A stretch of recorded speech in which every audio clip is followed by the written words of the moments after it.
Ahora, en el oráculo del pensamiento y la expresión,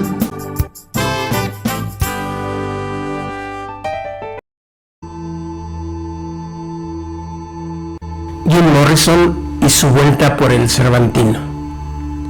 Cuenta la leyenda que cuando The Doors tocaron en la Ciudad de México, se quedaron durante una semana en Los Pinos como invitados del Hijo de Díaz Ordaz.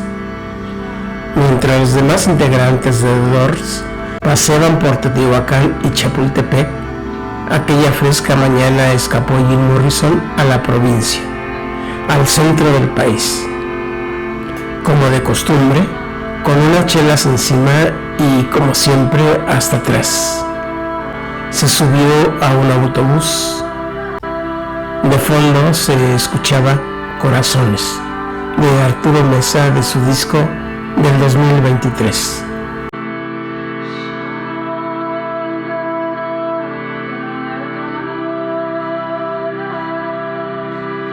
Le habían contado que existía una pequeña pero fascinante ciudad donde todo es alucine o un pasón de realidad, que las calles, las casas, que la ciudad entera daba la impresión de ser un lugar de realismo mágico, donde el tiempo se detuvo.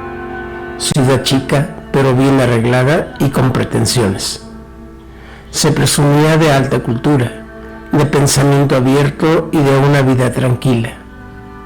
Deseaba Jim Morrison ver las cosas que ahí sucedían.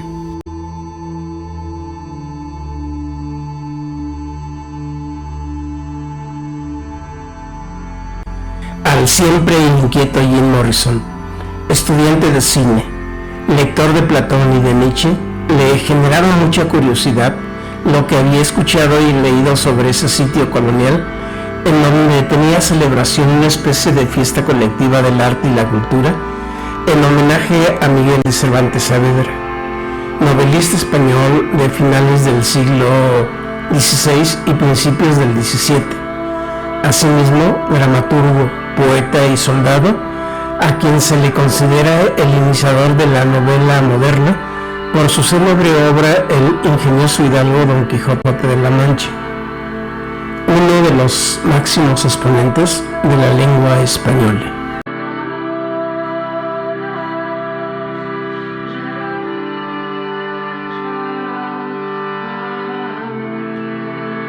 Lo primero que alucinó Jim Morrison al enterarse del festival y siendo asiduo lector de El origen de la tragedia de Nietzsche fue que por fin había dado con el lugar sagrado, en donde acontecen ritos y ceremonias culturales a la luz de las lunas rojas de octubre, primordialmente con la participación del pueblo, de la gente más noble y trabajadora que día a día sostiene la vida de la ciudad. Tal vez es el lugar sagrado que tantas veces buscó Jim Morrison en el desierto para reconectar con lo cósmico y con el inframundo. Se encontraba enclavado en el corazón del país y hacia allá se dirigía.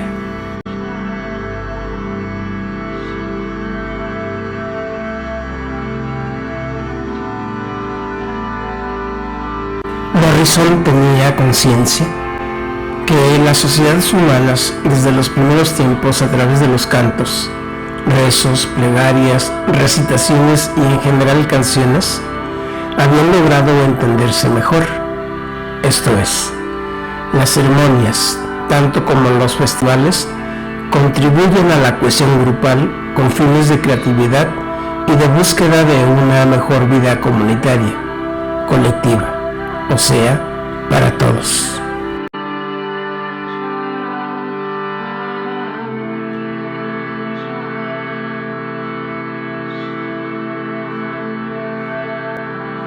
Por otro lado, también sabía que los aspectos destructivos que se generan dentro de un grupo tarde o temprano aparecen, algo así como esos ritos por parte de las meneades o bacantes, aquellas mujeres frenéticamente danzando en lo más profundo del bosque, liberadas ya de los trabajos domésticos, descuartizadoras de las costumbres, tradiciones familiares e incluso de los hijos. ¿Podría suceder esto en la tranquila ciudad a la que pronto llegaría?, se interrogaba inquietamente Morrison.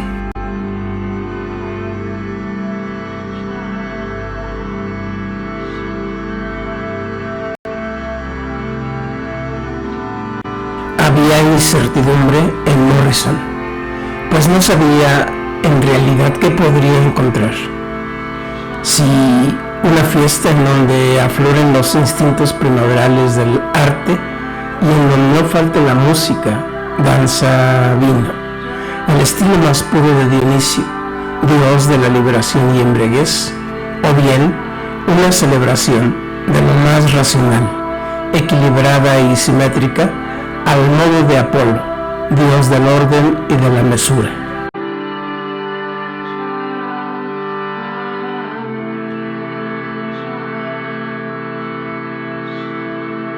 Igualmente, tenía conocimiento Morrison que al sitio que ahora viajaba había surgido de la minería durante la época de la colonia, que durante un largo periodo había sido un próspero pueblo minero, rico en metales preciosos, principalmente en plata, y que a la fecha algunas minas continuaban activas, como por ejemplo el mineral de Valenciana, una de las minas que más ha producido plata a nivel mundial.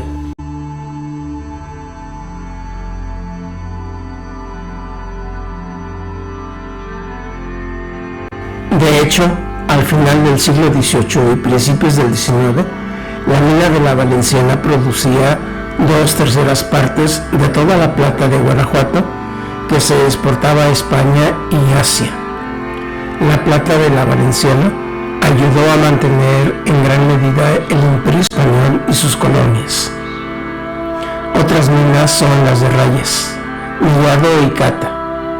Morrison tenía la esperanza de toparse en alguna de las calles de la ciudad con algunos mineros.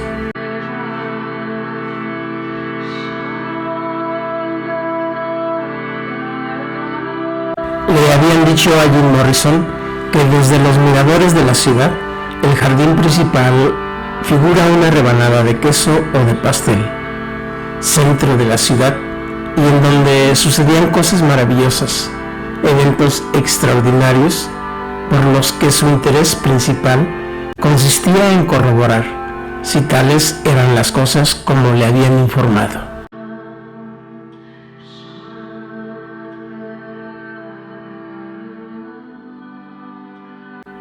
Recostado en el cómodo asiento del autobús, Morrison entrecerró los ojos y llegó a él un viejo recuerdo, que junto a sus compañeros, cuando era estudiante de cine en la ciudad de Los Ángeles, California, había visto una película que transcurría por las calles de la ciudad a la que ahora se dirigía.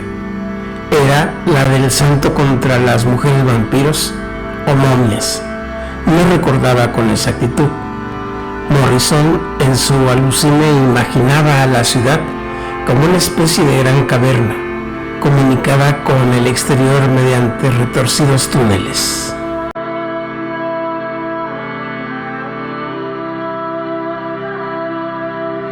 Una vez en la ciudad, la primera impresión de Jim Morrison fue que había arribado a un set cinematográfico, en donde resultaba algo difícil distinguir entre lo real y lo aparente. Parecía que las cosas eran reflejo de una realidad superior e invisible. Sabía Morrison que si se mezclaba entre la gente y caminaba por la ciudad, se vería inmerso en un gran reparto de actores que representan un guión. En su pensar metafórico y teatral, al llegar a pleno centro de la ciudad, Morrison tenía la impresión de encontrarse en el mundo de las ideas platónicas, pero invertidamente.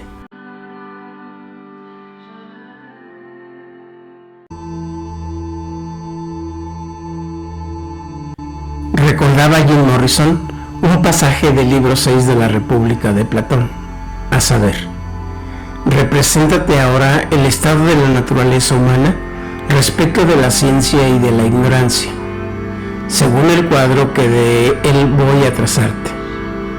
Imagina un antro subterráneo que tiene todo a lo largo una abertura que deja libre a la luz el paso.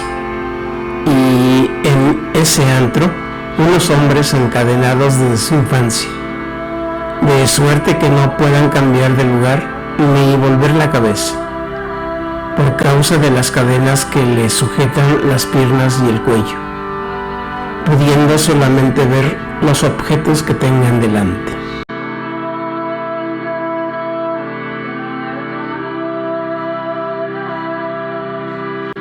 Intuitiva y deductivamente, Jim Morrison advertía que frente a la jerarquía vertical del mundo de las ideas platónicas, era un hecho que en pleno centro de la ciudad, y seguramente también en los sitios más próximos, el orden de las cosas estaba invertido.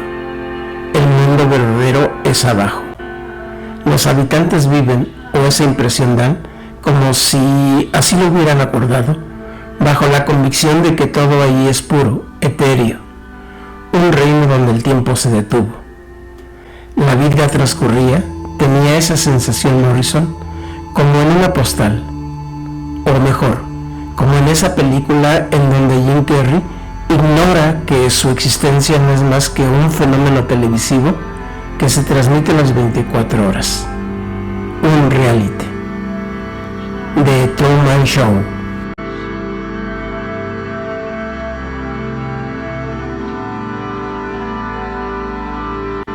Rememoraba Jim Morrison que para Platón el mundo verdadero, bueno y bello, existe en las alturas del cielo.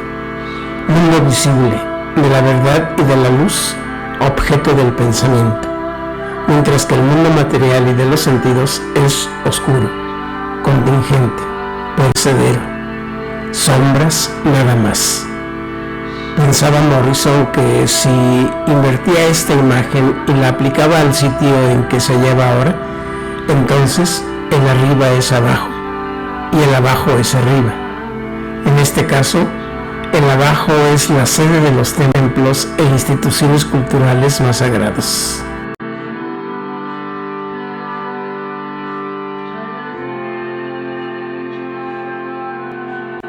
Resulta así que el centro es la sede de las ideas, arquetipos o modelos de una vida óptima, y la periferia, es decir, las zonas altas de la ciudad, son espacios oscuros, marginales y sitios de todo aquello de lo que los buenos ciudadanos y las instituciones han de alejarse. Creía Morrison que muchos funcionarios y gobernantes podrían esta imagen tener en su cabeza y realizar un estilo de vida conforme a tal representación. A los gobernantes y legisladores les es suficiente cada mañana sacarse una selfie y subirla al ciberespacio para hacer saber a sus votantes que se esmeran en servirles de la mejor manera. Viven en el engaño y reproducen las formas del engaño. Les importa su imagen, pues viven de ella.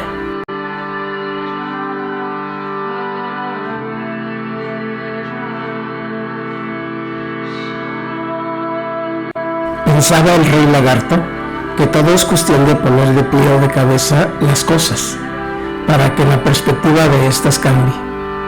Si se invierte el mundo de las ideas platónicas, entonces resulta que el abajo es el arriba y viceversa, que las ideas están en el suelo firme de las cosas y las opiniones se encuentran en las siempre volátiles y caprichosas nubes. Asunto que tiene que ver con subvertir el orden y la tradición.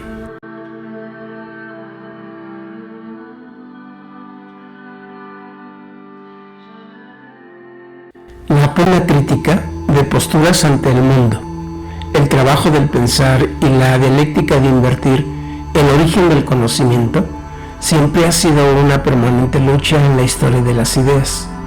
Su importancia estriba en que también se juega una idea de realidad y concepción del mundo, y sobre todo, relatos de legitimación o de una formulación de la verdad y la desacreditación de la otra. Discursos dominantes y dominados. Familias bien del país. Familias del Bajío.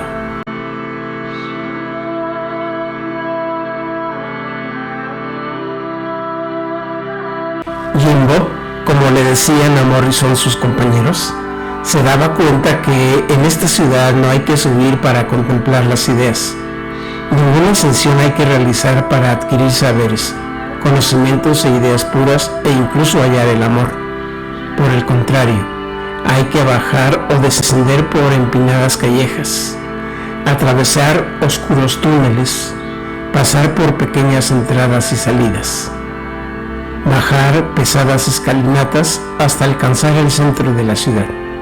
Ahí se encuentran el comercio, la cultura, la política, el arte, la diversión, la vida chic, la fiesta, la perrada.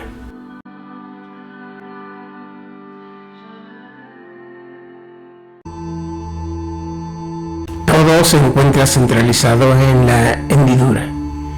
El mundo de las ideas está abajo, no arriba, en las alturas.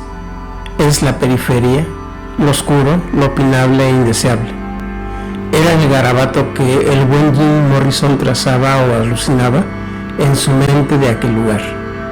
No es lo mismo vivir la ciudad como habitante que como turista.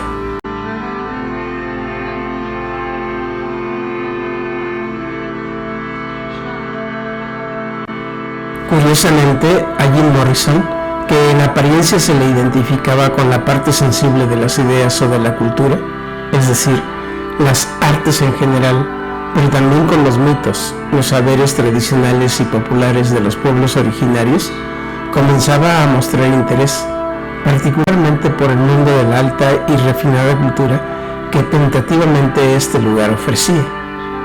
Por primera vez tenía el propósito de integrarse a la fiesta del espíritu. No se había olvidado que era el principal motivo por el que había visitado esta ciudad. Quería ser testigo si lo que le habían contado o eventualmente leído era verdad. Su mente ahora abierta permanecía.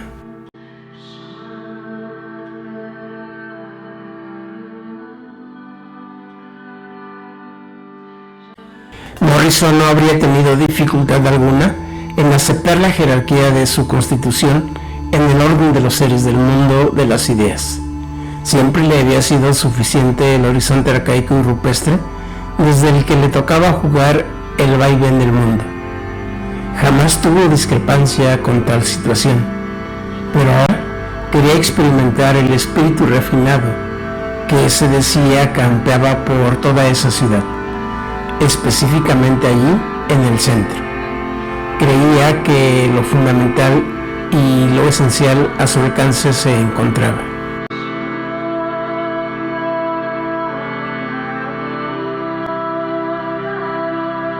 Como pudo, se metió en medio de la gente. Llegó al mismísimo centro de la fiesta. Esperó ahí pacientemente por varios minutos con la actitud abierta y mente despejada de prejuicios contra los cabellos con gel, los zapatos bimboleados, los cuerpos perfumados y los conceptos llenos de contenidos comunicativos y performativos. Tolerante ante las simulaciones de los cepalotodos que por ahí deambulaban. Asimismo, ante las actitudes y discursos de gestión y de sinergia para la gestión de las inteligencias emocionales, con los cuales las generaciones actuales suelen comunicarse.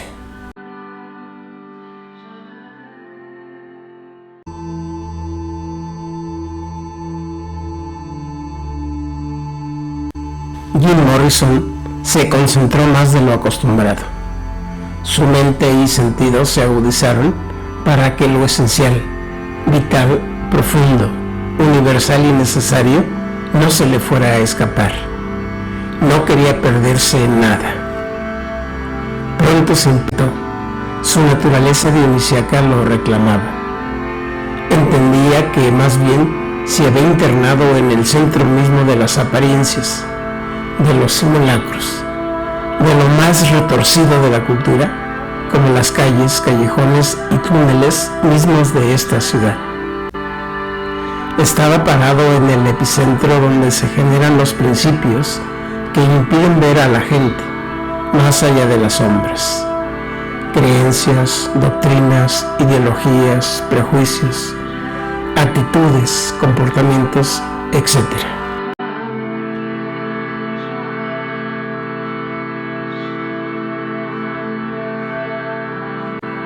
Todavía en medio de la fiesta del espíritu, esperó por algunos momentos, pero al final de todo, entendía que se encontraba en medio de la nada, por no decir del fraude o de lo inauténtico.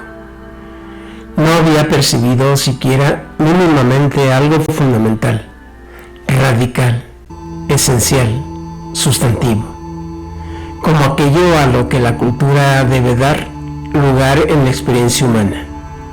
¿Dónde están las esencias?, se preguntaba. Todo era humo. No veía ningún profundo precipicio, no experimentó ningún éxtasis, ninguna revelación cósmica le sobrecogió.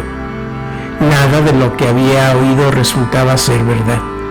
Solo, acaso, la verdad, pero en su falsedad, era lo que él podía admitir como norma de esa ciudad. Morrison, tranquilamente, encendió un cigarrillo y caminó lentamente.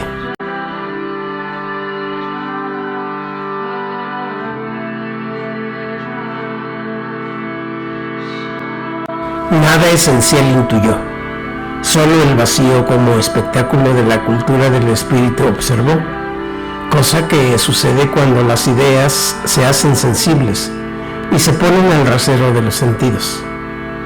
En ese lugar ninguna reminiscencia arcaica se manifestaba, mucho menos una revelación rupestre.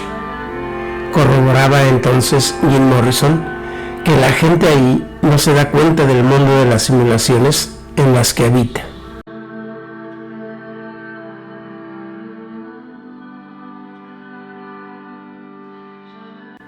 Confunden lo esencial con el espectáculo. Se han apartado de lo simple, de lo gratuito y de la hospitalidad. Había muchos detalles como pruebas contundentes de que todo allí era apariencia. Podría Jim haber señalado o hacer mención de varias, pero para el caso bastaba simplemente lo siguiente. El centro de todo era una rondalla que amenizaba el momento. Y un Oxxo, donde la gente entraba y salía. No resistió más, salió corriendo de allí. Era mejor. Estaba desencantado.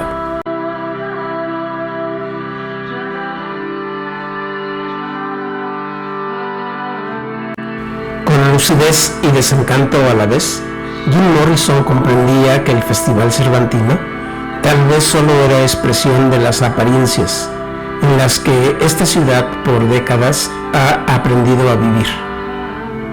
En toda ciudad, los pecados se ocultan tras el velo de la moral y la cultura. Y esta ciudad presumía de poseer alta cultura, alta moral, alta educación.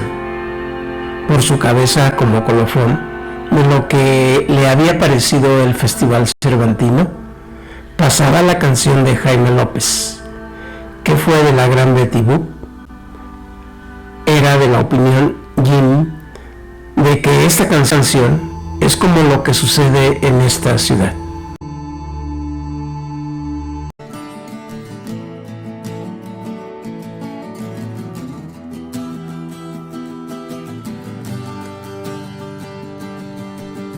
Me he enamorado de muchas estrellas, en el burlesque, en el teatro, en el cine, de la pantalla a los magazines.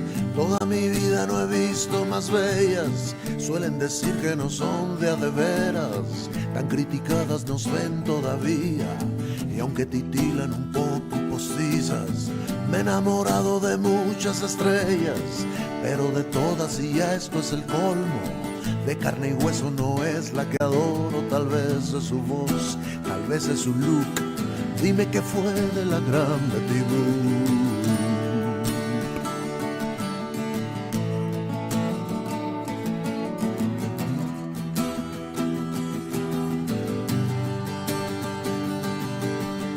Tantas estrellas y muchas han muerto, que lo que vemos tan solo es un mito. Su resplandor es lo único vivo. como un autógrafo en el firmamento, brillo perdido y quizá puro cuento.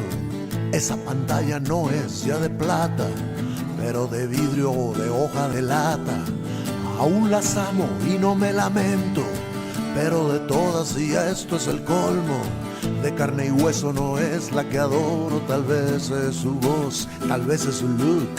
Dime qué fue de la gran Betty Boop.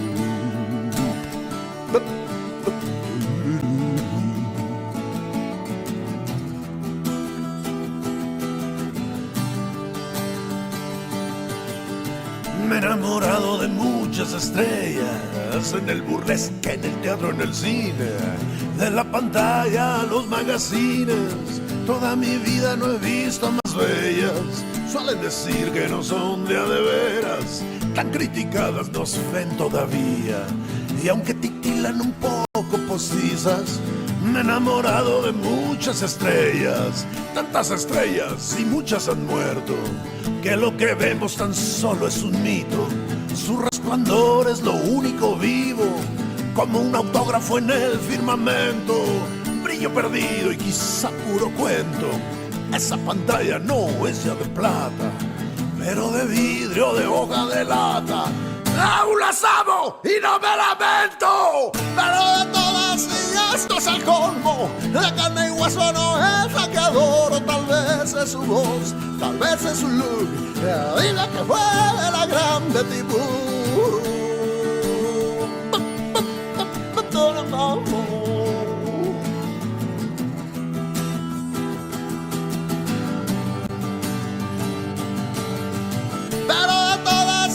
Esto es el colmo, de carne y hueso no es la que adoro, tal vez es su voz, tal vez es su look. Dime que fue la gran Betty Boop.